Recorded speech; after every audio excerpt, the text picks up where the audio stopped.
Bienvenidos a Grafeno, les saluda Gustavo Julio García. Seguimos con los interrogantes. ¿Cuál es el motivo por el que, en medio de una emergencia sanitaria, el país en crisis, el trabajo en crisis, la producción en crisis, un sistema de salud totalmente en crisis, que tiene menos camas disponibles que en 1949, incapaz de atender a enfermos crónicos, incapaz de hacer frente a auténticas emergencias, se dedica a asegurar hormonas gratuitas a una minoría que desea cambiar de sexo? Está claro que en la libertad de tal elección no se puede interferir y es legítima. No obstante, es más claro, incluso creo indiscutible, que la seguridad colectiva está muy por encima del deseo subjetivo de algunas minorías. Pero el esclavismo institucional de este gobierno, sucursal del capitalismo comunista y globocrático, que solo es capaz de ocuparse del sexo y la lengua, como es el de Fernández, Kicillof, Larreta y el resto de los gobernadores, el deseo de una ínfima minoría es un tema prioritario e incluso su atención superior a la necesidad de nuestros mayores que más recurren al sistema sanitario. Volvamos al interrogante. ¿Cuál es el motivo? Recordemos que la base de toda común unidad es la familia, que es el lugar donde por naturaleza nacemos y la primer comunidad que los hombres conocemos. En ese lugar, el niño es la primer preocupación y el único privilegiado. Pero en la posmodernidad, en la era del capricho elevado a derecho por los organismos progresistas fucsia arcoíris de la ONU, OMS, FMI, BM, pese a las declamaciones, los niños no son una prioridad, ni siquiera son necesarios. Es más, se promueve su asesinato legal. Argentina ha alcanzado el 68% de pobreza de sus niños, en medio a una escandalosa riqueza de su territorio, que la providencia regó. Pero en esta cracia, sin demos, siempre está en manos del expolio nacional o extranjero, avalados por parlamentarios nacionales y provinciales, siempre en favor de anular el aborto de sus ganancias. Del pueblo y de la familia, todo les da igual. La familia está siendo destruida y sustituida por una arquitectura pedagógica promocionada por la idea hegemónica de la globocracia. Los lazos de estabilidad matrimonial debilitados, el hombre aislado y privado de humanidad. La radicalización al punto de estupidez del feminismo lleva a crecer al hombre en una agrupación de individuos caprichosos donde el deseo subjetivo y erótico está siempre por encima de toda necesidad vital.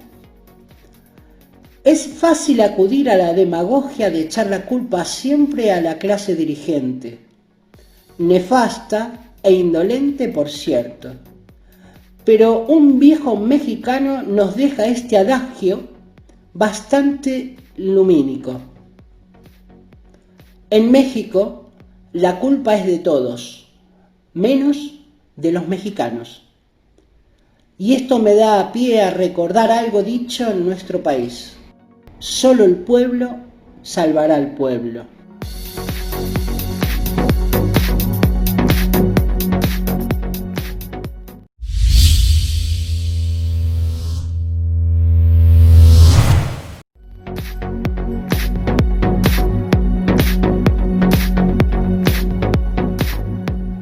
Bienvenidos a Grafeno, les saluda Gustavo Julio García.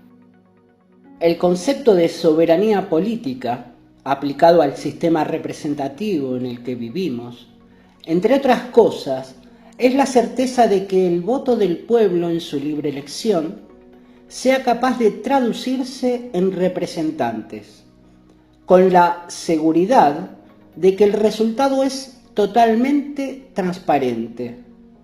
Esto significa que el recuento de votos emitidos se realice dentro de la normalidad científica e histórica de la matemática, y no en la nueva normalidad de conteo con interferencias de virus informáticos, apagones eléctricos o fraudes de programación de software. Es justo y podríamos interrogarnos si con la información adulterada por la intervención mediada de noticias de la industria global de esta irrealidad aumentada de redes virtuales, patrulladas por la censura legalizada, existe la condición de libertad necesaria para discernir el voto. Pero dejemos esta profundidad para otro momento. ¿Alguien se ha preguntado quién cuenta los votos? No es un interrogante menor, más cuando recae la sospecha que la empresa cuentavotos tiene serios cuestionamientos morales de sus prácticas empresariales, pero nadie sospecha quién es el principal agente de la empresa. Pongamos atención. La propaganda, que pronto aparecerá en nombre de modernizar nuestra oligárquica monarquía, cracia sin demos, será el voto electrónico, el bolígrafo electrónico, el recuento electrónico, software seguro e inviolable, escudos antiataques informáticos. Se nos dirá qué es lo que normalmente hacen las avanzadas democracias del norte europeo o en los Estados Unidos, donde Putin, nos dicen, por activa y por pasiva mediante bots ataca al electorado norteamericano. El problema es que el resultado electoral traduce una voluntad, la de un sujeto que detenta soberanía, el pueblo, en representantes que legislan en la jurisdicción territorial. Si llegamos a la manipulación emergencial en la que estamos, ¿qué no estarán dispuestos a hacer? La empresa venezolana-americana Smartmatic desplazó a Indra, española, en la última elección. Garantizó la elección de Maduro y controló la elección de los Fernández, contratada por Mauricio Macri vía correo argentino. Pero Indra, que también cuenta votos, licita en competencia en España contra Citel, comprada vía la empresa intermediaria Tecnocom, que es parte del grupo Indra. Es decir, Indra licita contra sí misma. Y ambas en su staff de accionistas tienen un apellido conocido: Soros. Pero no es George, sino Alexander, su hijo. Y de esta forma se va de la aparición en estas empresas de la Open Society.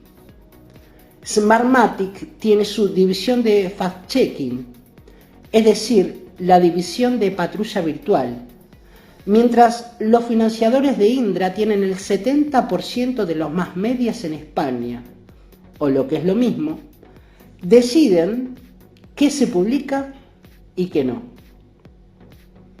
Tomemos dimensión. Quien cuenta los votos, además decide qué se informa. Ergo, la voluntad popular está adulterada. El voto libre en terapia intensiva dentro de un sistema, el de la globocracia que legisla sus intereses y además cuenta los votos y al mismo tiempo polariza, nos dice qué hay que votar, decidiendo la agenda de prioridades. Entonces, ¿quién cuenta los votos? ¿La empresa que garantiza la democracia venezolana o la de España, que es más o menos lo mismo? ¿O bien antemano puede que se nos oculte que ni siquiera se cuentan y que todo está arreglado? Tengo la leve impresión que hasta que no emerja algo diferente, que sostenga la herencia cultural, como alguna vez lo hizo el peronismo, todo seguirá su curso en esta pantomima que incluye hasta la teatralización del acto electoral.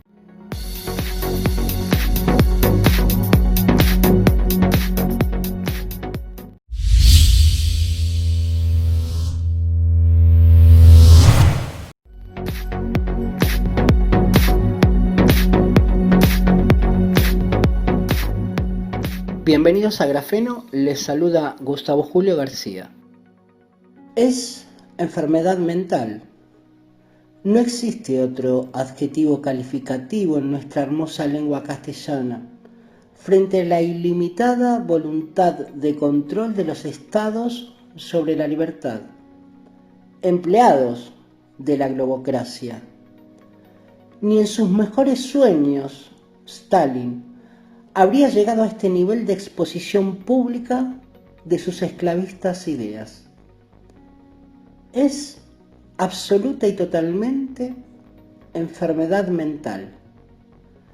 El poder globocrático ha puesto el turbo y propone un distanciamiento que ya no solo es social, sino intrafamiliar, con tapabocas dentro de casa. La cienciocracia empuja con violencia legislada, con el derecho de las bestias.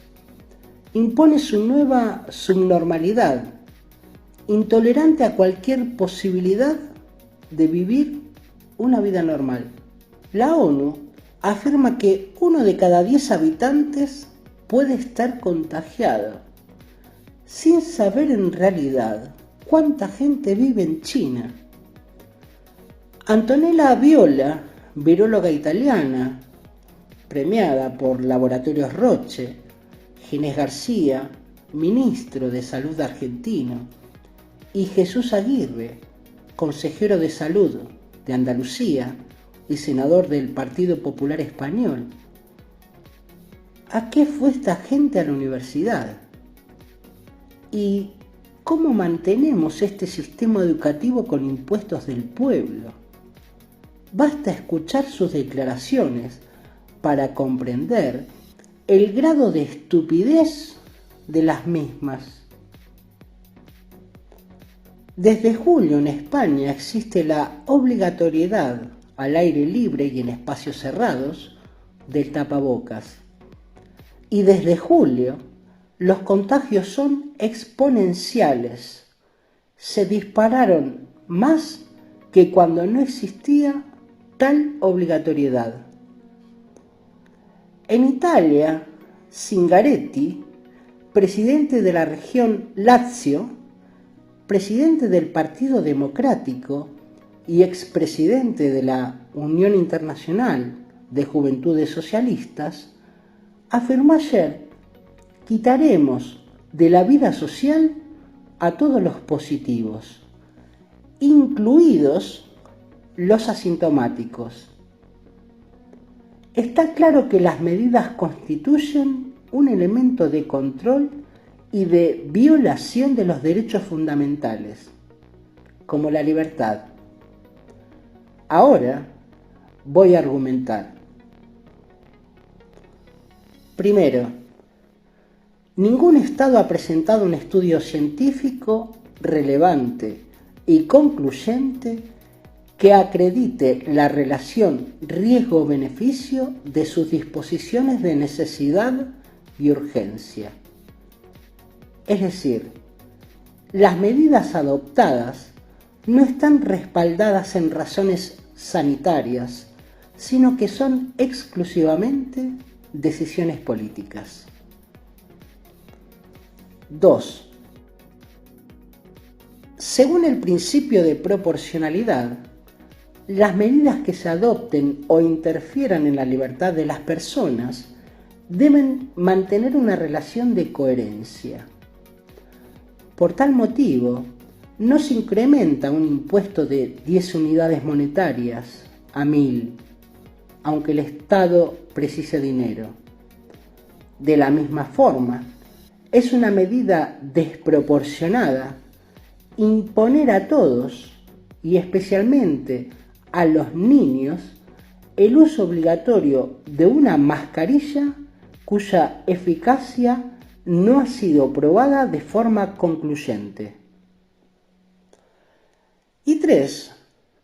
Vulnerar el derecho a la individualidad de una persona desde un Estado que se supone democrático es un atentado contra la libertad. Y cubrir el rostro viola la constitución de la individualidad de una persona.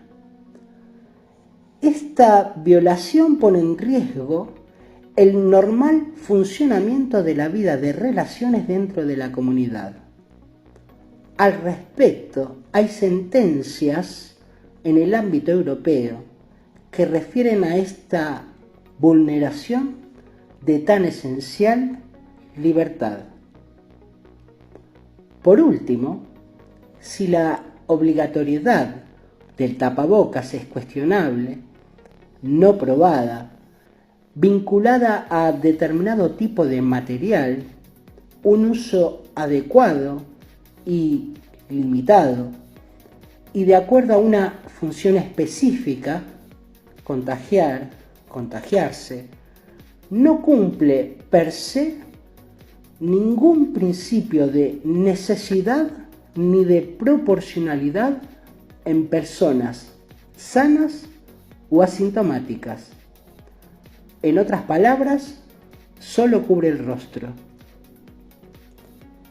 Y muy probablemente el daño psicológico, social y sanitario, como incubar enfermedades respiratorias, con especial atención en los niños, se estén produciendo ahora mismo. Estos daños a los que nos referimos carecen de toda posibilidad racional de evaluar en forma auténtica en su dimensión en la actualidad, pero sus secuelas serán patentes en el futuro próximo.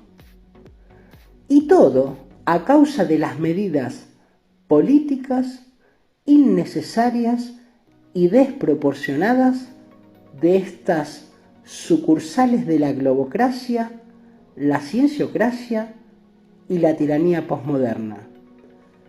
Pero que las multitudes en tanto vayan a votar y sigan participando.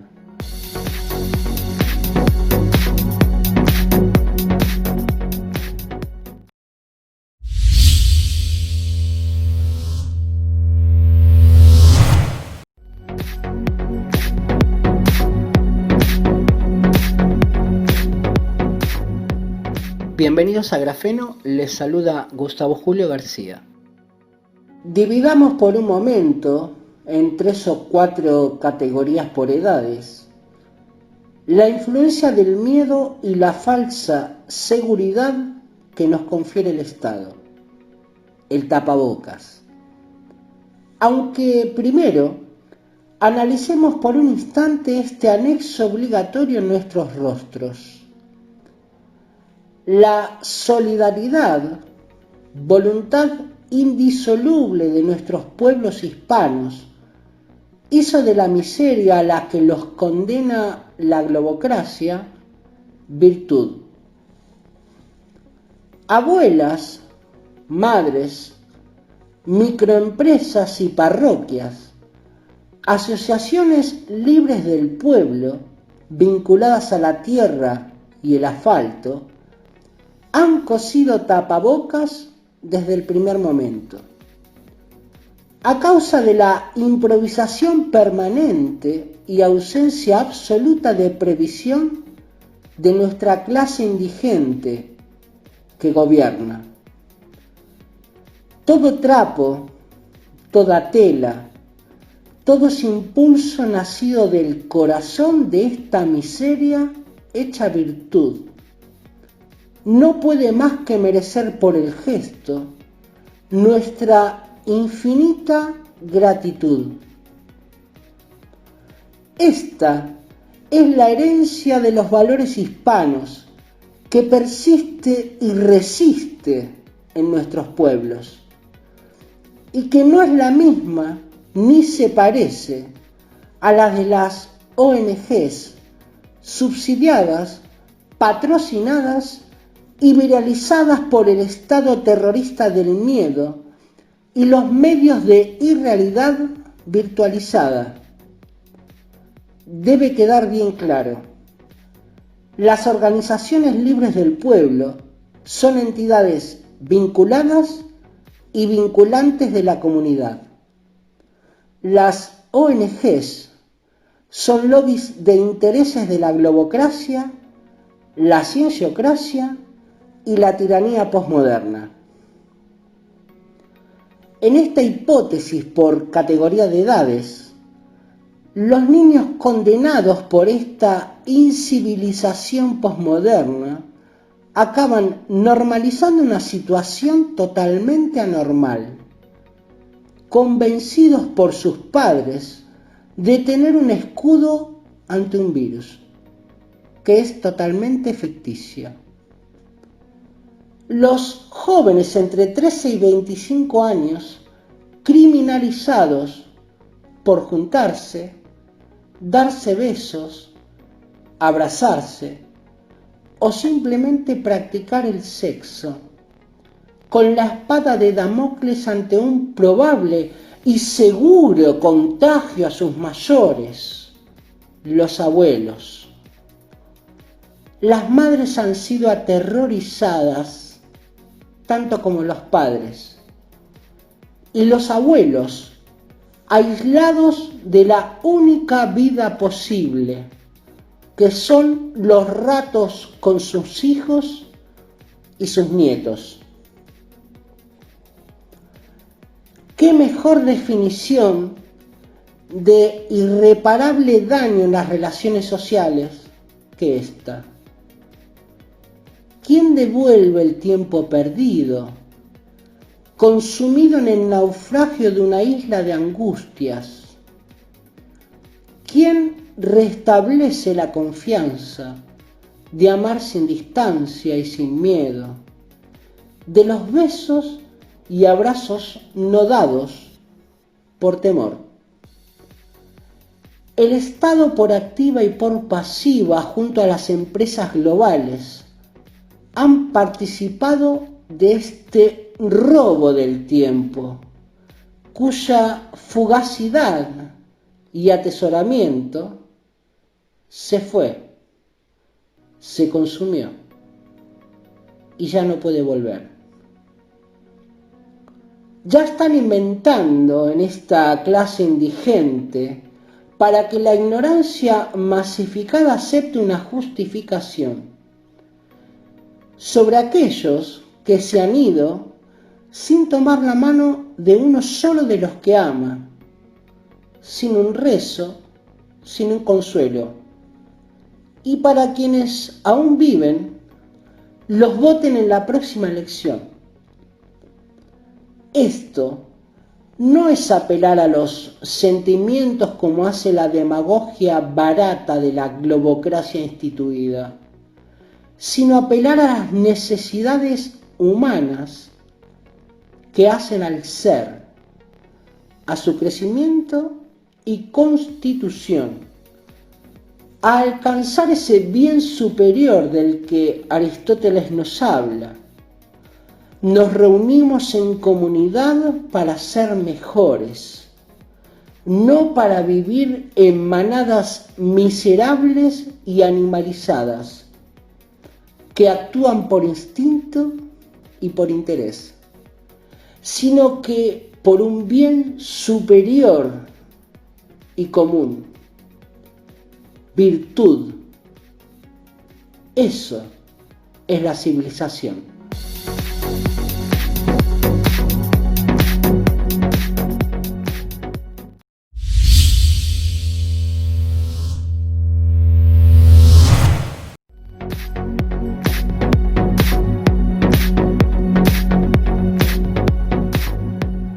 Bienvenidos a Grafeno, les saluda Gustavo Julio García. La institucionalización del pensamiento polarizado es la prueba más clara de la dificultad en el uso de la racionalidad en el hombre posmoderno. ¿De qué se trata esta polarización institucionalizada? Se trata de la imposición de un pensamiento reactivo en forma de dicotomía express, una contraposición de dos lecturas opuestas ante el mismo hecho, mecanizada por los medios de adoctrinamiento. ¿Es normal que esta primera impresión polarice de este modo? En principio sí, pero la cuestión es que esa primera impresión está condicionada por el adoctrinamiento y acaba en la incoherencia de operar una miopía. Si los hechos se corresponden con los sostenidos por la ideología, la mía, por ejemplo, emerge una justificación in extremis que satisfaga mis sentidos en modo tal de forzar la conclusión para no producir la disonancia cognitiva. Pero a ojos de la otra ideología es condena absoluta, in extremis, a fin de demostrar la perversidad de mi ideología y viceversa. La posmodernidad ha empujado con el desarrollo de doctrinas de escritorio la construcción de una irrealidad virtualizada. Y como sabemos, pues lo aclara la filosofía, la única verdad es la realidad.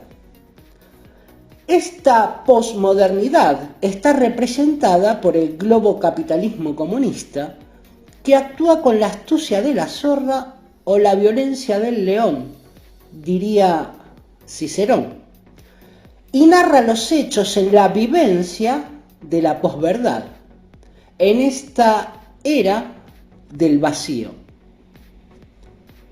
La institucionalización se produce por el adoctrinamiento ideológico del pensamiento políticamente correcto y encauzó poco a poco en los últimos 70 años hacia un callejón de sentido único. La evidencia es la prohibición de términos, libros, autores, el uso de la violencia verbal en nombre del pacifismo, el uso estratégico de la guerrilla urbana como la violencia destinada a la imposición de un modelo cultural, que es el caso de la guerra a las estatuas y nombres de calles. Y finalmente, la imposición legal como consecuencia de cuestionar hechos históricos o políticos donde la ley, el decreto, el asentamiento de doctrina legal justifica la posverdad, que como concepto prescinde o niega precisamente la verdad. El primer problema es que los barrotes en el panóptico posmoderno son invisibles, tanto como los bichos, donde se censura prima facie el interrogante como método destinado a escudriñar y obtener un saber que en el fondo explora en busca de la verdad. El segundo problema es que anulando el interrogante, la reflexión se vuelve innecesaria y por tanto la verdad viene dada sin ninguna posibilidad de cuestionamiento. Pero el mayor de los problemas es ético y se produce en la distorsión del concepto de justicia, que al ser de parte e interesada, condicionada por el adoctrinamiento, deja de ser justa. La corrupción moral, como la ruptura de la igualdad ante la ley, está produciendo en los jueces temor, actuando bajo el deber de aplicar las leyes como escudo legal, cuando en realidad el deber del juez es aproximarse a la verdad de los hechos para hacer justicia, respaldando su decisión en el cuerpo doctrinal, que es muy extenso, y con la ayuda de las leyes que hagan honor a la justicia que presiden los tribunales.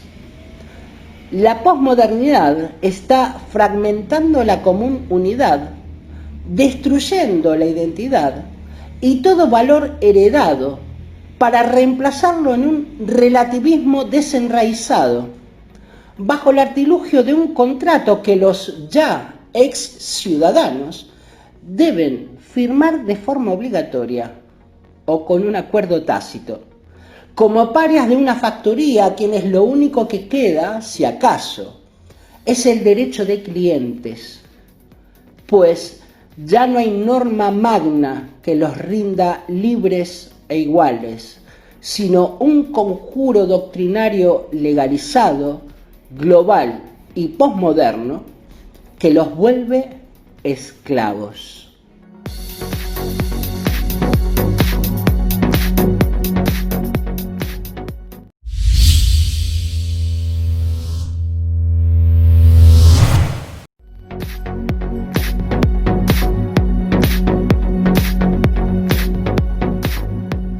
Bienvenidos a Grafeno, les saluda Gustavo Julio García.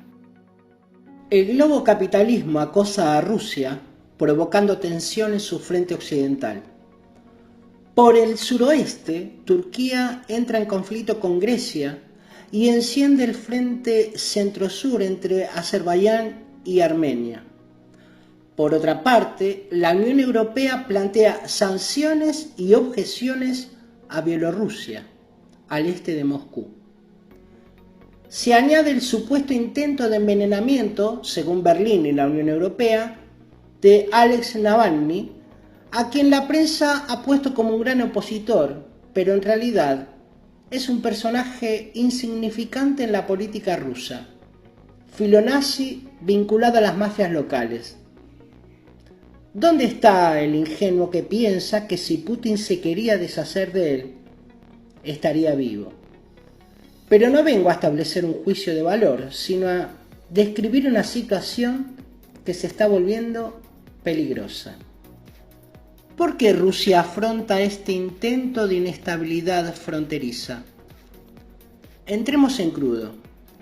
Por una parte, Rusia sufre una penetración de desinformación que infiltra a Occidente por la irrealidad de los medios virtualizados.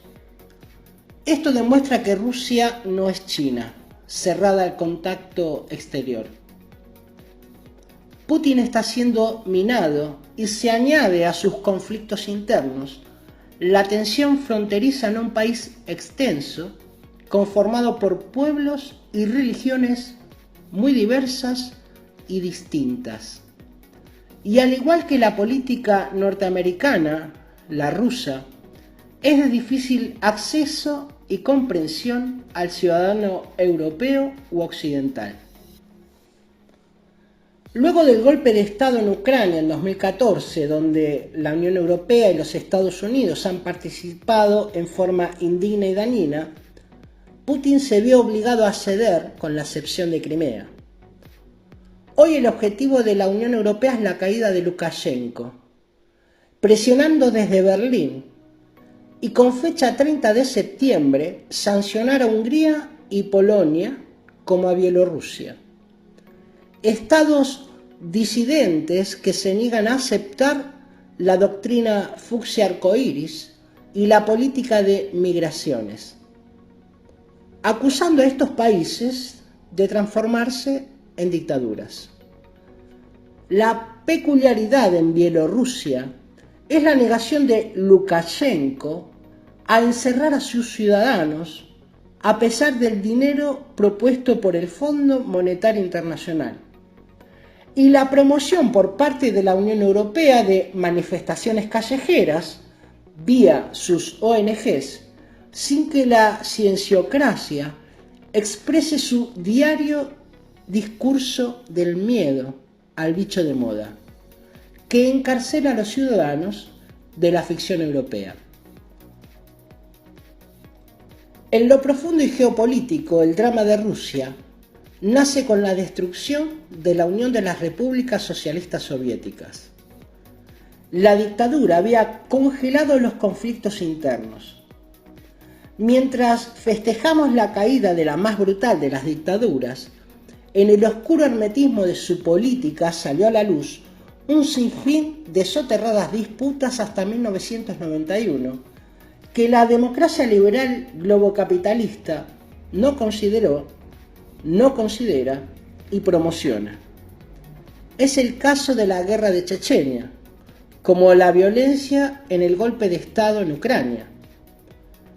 El punto es que todos estos conflictos emergentes condicionan la política exterior de Rusia y poco parece importar a la Unión Europea, parte del psicocapitalismo, el estallido de una guerra, pues intenta que la infantería la ponga Polonia, Rumanía, Ucrania y Bielorrusia. Es decir, que los muertos los pongan otros.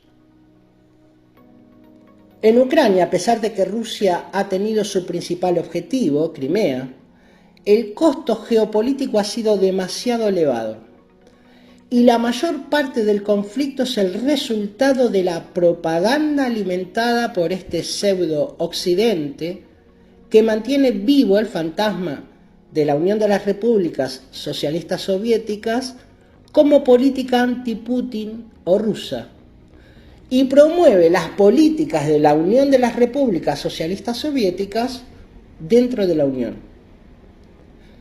Ahora, el suceso de Ucrania explica las limitaciones de Rusia como potencia, cuando en el golpe de Estado a un presidente electo, Víktor Yanukovych, Rusia fue incapaz de promover un candidato presentable.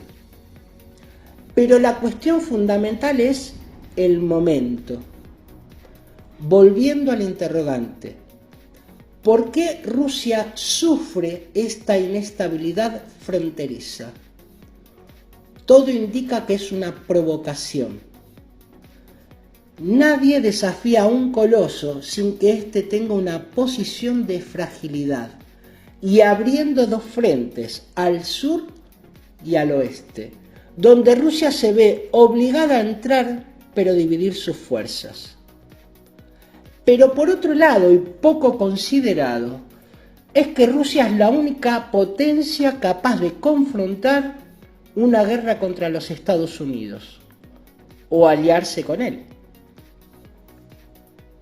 Se deduce que el problema del que no se habla es que sin Trump la escalada conflictiva es inevitable. Entonces, la cuestión es, no está hoy tan clara la reelección de Trump, aunque los Estados Unidos estén con una economía y un plan social mucho más fortalecido que en febrero. La gestión, la censura y la libertad de expresión, como la desinformación en la emergencia sanitaria, está jugando un papel preponderante. Y lamentablemente para muchos, Trump no se ha coronado victorioso en esta carrera, aunque los datos estadísticos les den mejor que a cualquier otro. Virtualidad. Miremos España, cuya gestión es la más nefasta del mundo.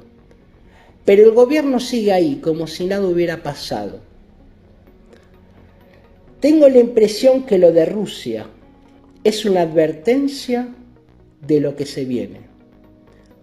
Mientras tanto, patrulla virtual mediante, en nuestro amado país, solo falta mirar el balcón de la casa de la Pantera Rosa para comprobar el poder de la irrealidad virtualizada.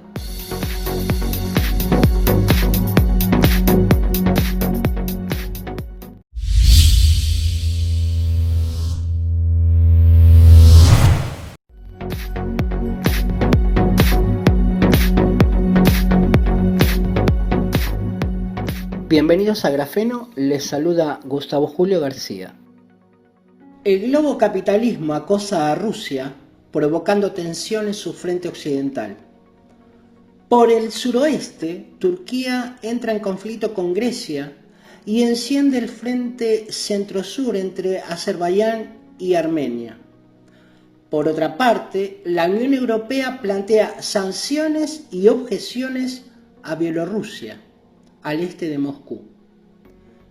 Se añade el supuesto intento de envenenamiento, según Berlín y la Unión Europea, de Alex Navalny, a quien la prensa ha puesto como un gran opositor, pero en realidad es un personaje insignificante en la política rusa, filonazi vinculado a las mafias locales. ¿Dónde está el ingenuo que piensa que si Putin se quería deshacer de él, estaría vivo? Pero no vengo a establecer un juicio de valor, sino a describir una situación que se está volviendo peligrosa. ¿Por qué Rusia afronta este intento de inestabilidad fronteriza? Entremos en crudo. Por una parte, Rusia sufre una penetración de desinformación que infiltra a Occidente por la irrealidad de los medios virtualizados. Esto demuestra que Rusia no es China, cerrada al contacto exterior.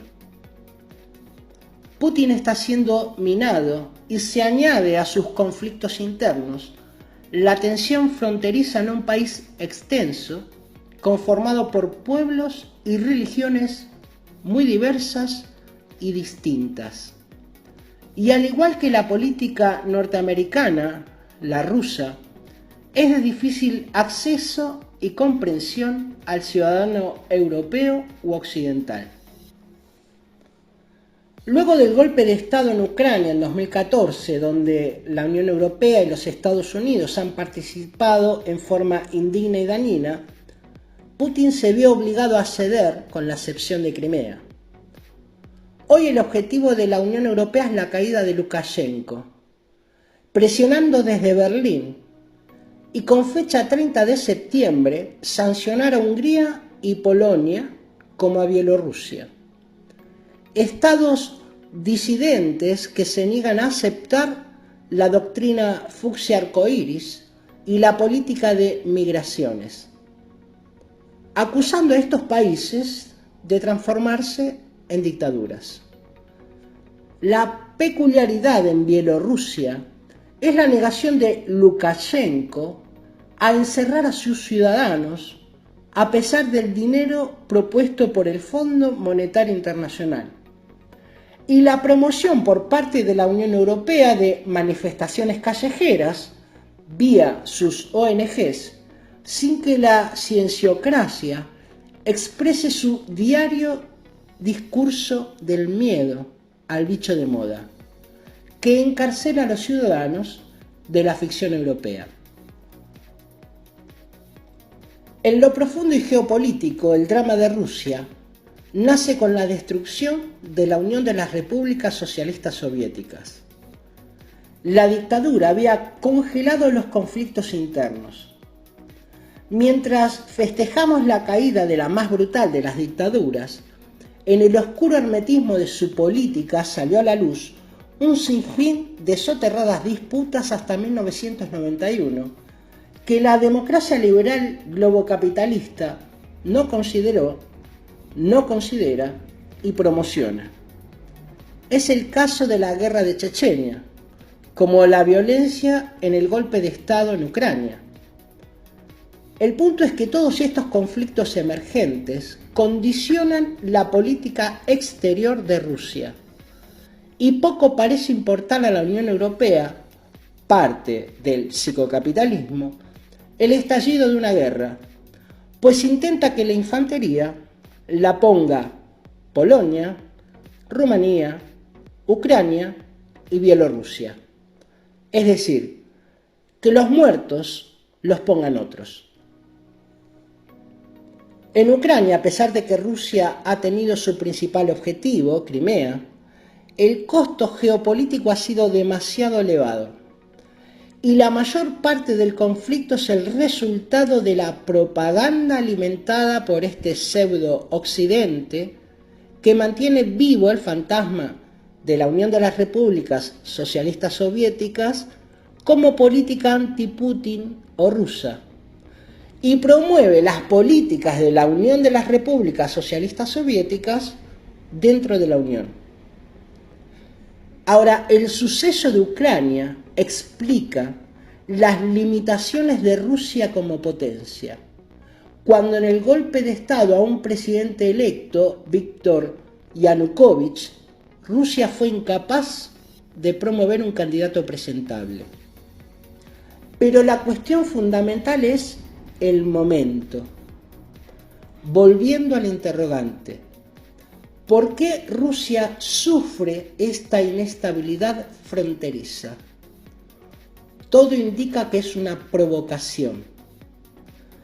Nadie desafía a un coloso sin que éste tenga una posición de fragilidad y abriendo dos frentes, al sur y al oeste, donde Rusia se ve obligada a entrar, pero dividir sus fuerzas.